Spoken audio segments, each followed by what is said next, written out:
Okay, thanks. So my paper is, which was suggested before the riots, I would like to add, Overcoming Conflict Generating Interpretations of the Bible, Some Lessons from Northern Ireland. So Northern Ireland has been much in the news recently, and as Matthew showed us, riots have once again erupted in the most deprived areas of the region, as many members of the loyalist community, for those of you who don't know, the loyalists are the more hardline community who retain the strongest desire to remain part of the UK, and they were the ones that were probably the people that voted strongest for Brexit in the entire nation. Basically, these riots are a chance for them to vent their anger at the cavalier attitude of Boris Johnson's government to the border issue during the Brexit negotiations, which sent a clear message to unionists and the loyalists that the rest of the United Kingdom is no longer interested in its fate.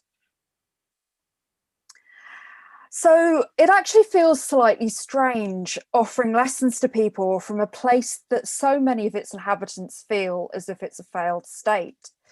And just from talking to friends there and watching the news, knowing what's going on with the cronyism in political circles, it really is a failed state. And I don't use that language lightly. However, despite this, Northern Ireland does provide us with an excellent case study of Christians. And when I say Christians, I don't mean people that nominally say that they believe in the Christian faith, but people that do hold a deep Christian faith, are seeking to build peace and to combat the use of religious rhetoric as a means of generating polarization, which in the past has erupted in violence and which I think will erupt again in July. There's certain flashpoints in the year, and July is one of them. And then later in the summer, when the weather heats up, there'll be another flashpoint. So although the conflict in Northern Ireland is not religious, it's a conflict around socioeconomic issues and issues of sovereignty, the rhetoric used certainly was, especially within the loyalist community. Now, the Bible has been central to this, and there are two main readings used to justify the continuation of violence and the maintenance of sectarian hatred or othering. So the first is the narrative of an exiled people based upon Exodus, seeking to do the will of God in a hostile land. So you'll see that Northern Irish Protestants equate themselves with with the Israelites, and also with the Afrikaans people of South Africa. And if you wander around any loyalist area of Belfast, you will see Israeli flags flying. This has also led to the creation of a conflict-generating siege mentality within the Protestant community, which will be the issue that I will deal with in the paper. The second is the belief created from a reading of the Book of Revelation that the end times are imminent. Such a discourse is most prevalent within the evangelical community.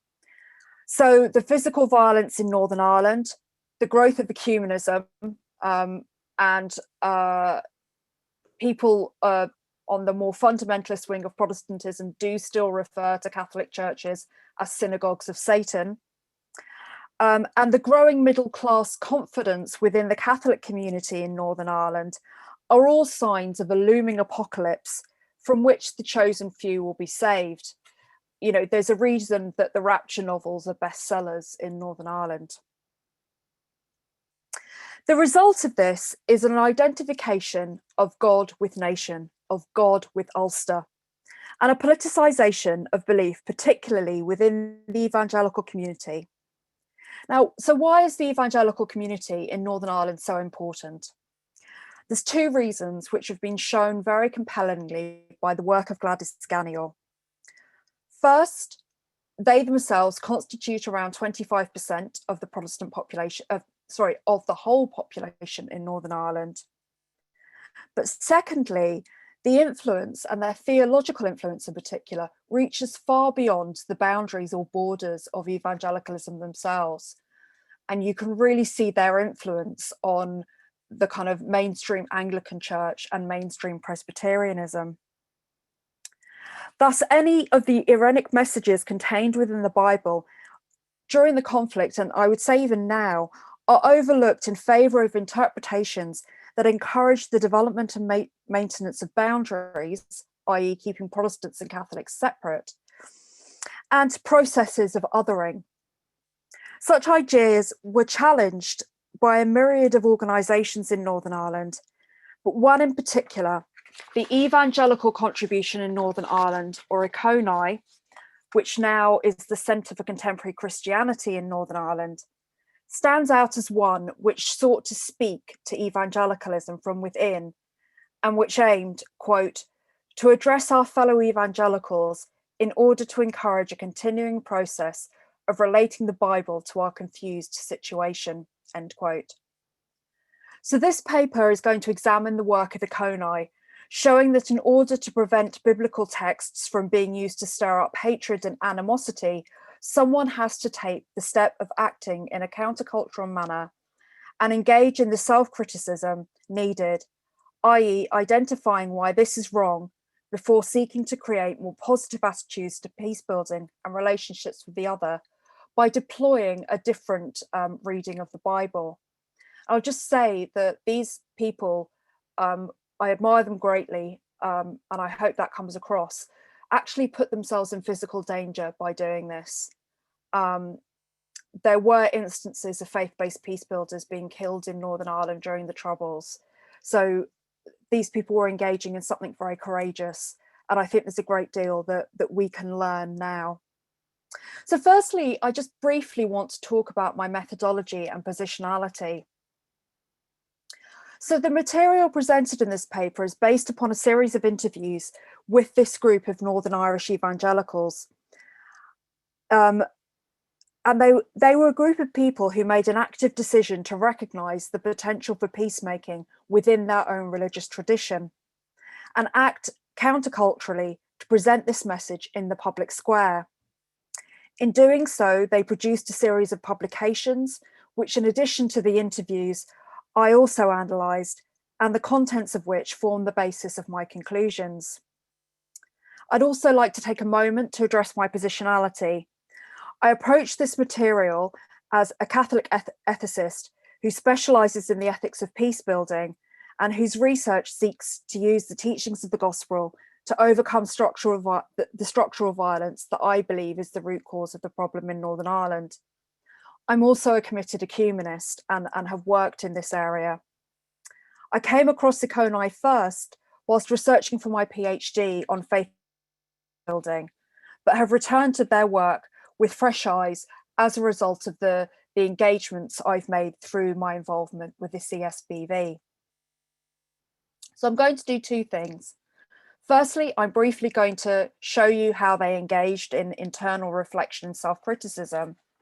And then I'm going to kind of examine how their peacemaking practices sought to use the Bible as well. So the need to understand and challenge the problematic relationship between faith and politics within evangelicalism was the foundation stone of ECONI's experience. As one of my interviewees said, quote, there was a very real sense in which Protestant evangelicals had been relatively silent throughout the conflict and also perhaps hadn't asked hard questions of itself. Thus, at its foundation in 1987, ECONI underwent a period of self-reflection and self-criticism through which it examined evangelical identity through the prism of the Bible and reflected on the conflict-generating behaviour of evangelicals in Northern Ireland. One particular issue, as I've said before, the creation and maintenance of boundaries by the evangelical community, was constantly in evidence throughout this discourse. Iconai argued that the ark mentality that many evangelicals subscribed to was central to the creation of such boundaries. These were the result of, quote, evangelicalism's ambiguous relationship to the world beyond the confines of church, which has meant that they have been particularly prone to creating enclaves isolated from significant interaction with the outside world. This observation of the phenomenon of boundary creation within the evangelical community prompted Iconai to ask, for Ulster evangelicals, in the choice between faith and Ulster, was it God who had lost out? The resulting criticism contended that evangelical Christians had become separated from those around them, constructing barriers which were actually often physical, which prevented them from becoming contaminated by contact with those whom they believed to be in error, mostly Catholics, but also other members of the Protestant communion. This in turn led to, quote, pride, which arises when this presumed special relationship leads the community to look down on or exclude those who are not part of the community, and so not part of that special relationship with God, quote, end quote. Iconai's criticism of this behaviour was forceful, essentially arguing that through such boundaries, evangelicals completely avoided interaction with anyone they believed to be in error, thereby preventing peaceful relationships from being established. Because the first thing you have to do in building a relationship is actually talk to someone. Rigid interpretations of biblical texts and rules regarding behaviour led to further reinforcement of the boundaries. Quote, like the Pharisees, we set up certain criteria by which we assess whether others belong or not. In the process, like the Pharisees, we end up critical and judgmental of those who fail to meet our criteria, or we end up ignoring more important matters, or we end up adopting attitudes of hostility and suspicion towards wider society. The consequence was the formation of a society which, although was allegedly embedded with the ideals of the Bible, and in particular the New Testament, was one which was far removed from that created by Jesus when he crossed the sectarian barriers of his time through his engagement with Samaritans and his fellowship with the marginalized and shunned, or what N.T. Wright has called the moral equivalent of lepers. Iconai argued that such attitudes were conflict generating as they created, quote, an intimate relationship between God, land, and nation, whereby, on occasion, political and cultural positions were defended at the expense of biblical values and attitudes, end quote.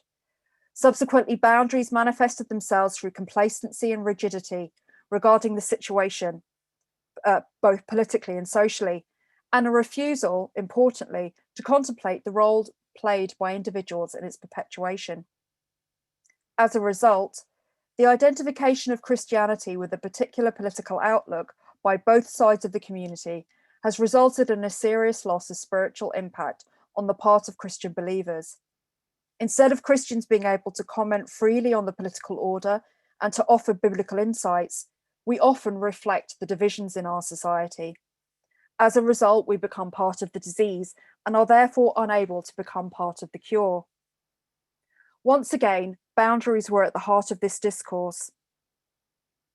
Quote, we proclaim that we have set aside the idols of false religion, yet in their place we have established the idols of land and people. And you only have to wander around any part of Belfast, east or west, and you'll see the way that religious imagery is used to demarcate territory. And that's something that Helen and I are talking about working on. Political views were therefore, quote, not passed through the prism of faith, further reinforcing notions of superiority. This was a distortion of the very tenets of evangelicalism. Quote, will we refuse to acknowledge our failings, to see how we have compromised the truth of God with our traditions, dishonored the name of God through our sin, stifled his word through our disobedience? The importance of this process of self-reflection and criticism should not be underestimated, and it's something that Matthew emphasized earlier. In fact, I think it should be the start of any process which seeks to overcome the use of the Bible in polarization. We can only seek to understand conflict-generating readings of the Bible through a forensic understanding of their content and motivation. So obviously, it means having to speak to people that we might disagree with. So then what do we do once we've created this understanding of motivation and content? So for Ikonai, peace meant breaking down barriers and creating a vision of society based upon the teachings of Jesus. A person's faith should encompass every aspect of their life, public as well as private. This, it is argued, was the very essence of evangelicalism. Quote, the church's ministry encompasses not only evangelism, not only social witness, but all of life. And that means that the church must be the salt in the political life of society. As it had shown, the balance between the political and the private had to be redressed within Northern Irish evangelicalism, especially in relationship to the conflict. Thus, the process of readjusting peacemaking practices was carried out in two stages. Firstly, Ikonai began by presenting a convincing argument that there was a need to engage with the community outside evangelicalism. It then provided biblical frameworks for use in peace-building practices. And one of the things I'm not going to talk about is the training programs that they ran and all the resources that they developed, which are still available on archived on their website if any of you want to look at them. Ikonai wanted to overcome the perception that trying prayer simply as a method of securing peace was wrong. They weren't saying that you shouldn't pray, but they were saying that you want the prayer, as Dorothy Day tells us, needs to drive us off our knees and into action. It made its argument by employing the teachings of the Gospels and comparisons to Israeli covenantal experience as a starting point before contextualizing the material for Northern Ireland. Through this re-examination of gospel teachings, Ikonai presented a new argument for evangelical engagement within society. It demonstrated that the example set by Jesus required that evangelicals as Christians become active rather than passive peacemakers, immersing themselves in society and crossing boundaries, as, quote, every boundary drawn was a denial of their calling as the people of God. The main evidence for Ikonai's argument was an analysis of the behaviour of Jesus during his ministry. Quote, Jesus proclaimed the need for a return to an authentic understanding of holiness that reflected the love and mercy of God. Not only did he proclaim this, but in his ministry he practiced it, breaking through the boundaries that had been established and challenging Israel to reflect both the holiness and mercy of God's love. Ikonai tested the key justifications put forward for evangelicals for their behaviour in Northern Ireland against the teachings of the gospel. It sought to answer the question, what kinds of holiness can we see among Christians in our community? The answers provided directly challenged the evangelical community and demonstrated how it was perpetuating the conflict. Ikonai advocated that Christianity was a society based upon love and inclusiveness. Failure to do anything but to love and include people was causing sectarianism. In the context of our conflict, different cultures and identities have become vehicles for sectarian division, in which God is perceived to have favourites, and in particular cultural patterns and identities are seen to qualify or disqualify people from belonging to all or part of this island. Ikonai taught that the evangelical faith came with a mandate to connect with the other and actively work for peace. The only way for evangelicalism in Northern Ireland to retain its integrity was for its members to lose their individualistic and separatist tendencies and to engage with the world. With this in mind, it created a number of resources, and I see someone's asked me a question about that, so I won't talk about those. So to conclude, through its work, Ikonai created a model of engagement in the public square for the evangelical community in Northern Ireland.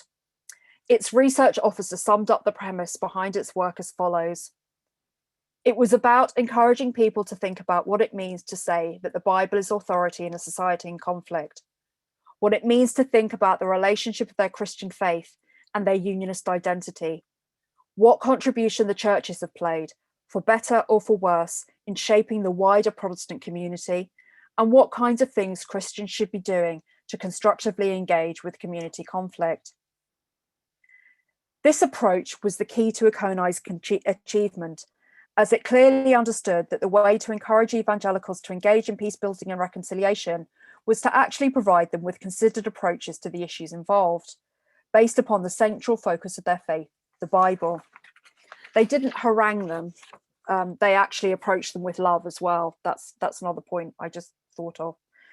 So, what lessons can we learn? There are two key words here for me. And I think these are words that all peace builders, and especially the people that engage in the diplomatic peace building or Peace Inc., need to know: understanding and patience. Econi established that all people needed to be engaged on their own terms when it came to dealing with peace and reconciliation. Thus, the organisation had to commence with a reflection upon the nature of evangelicalism by using language and examples that the community could relate to, such as the relationship of covenantal theology to the Northern Irish situation. It is also shown that success is not instantaneous. So we're 23 years on from the signing of the Good Friday Agreement, and Northern Irish society is nowhere near peaceful.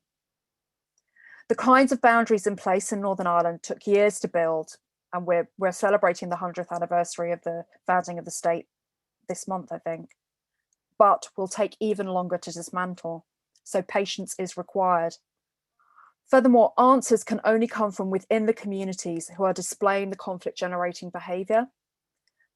People like me can help and analyse and offer answers, but we can't go in saying exactly what we think people need. However, the work of this organisation does leave me with one substantial question.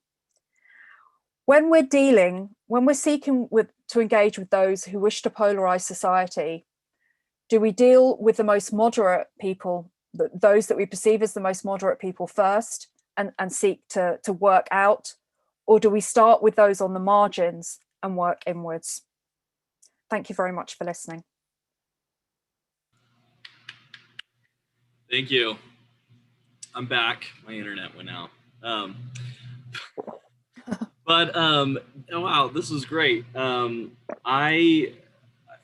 gonna do some Q&A for both Professor Lewis and Professor Maria.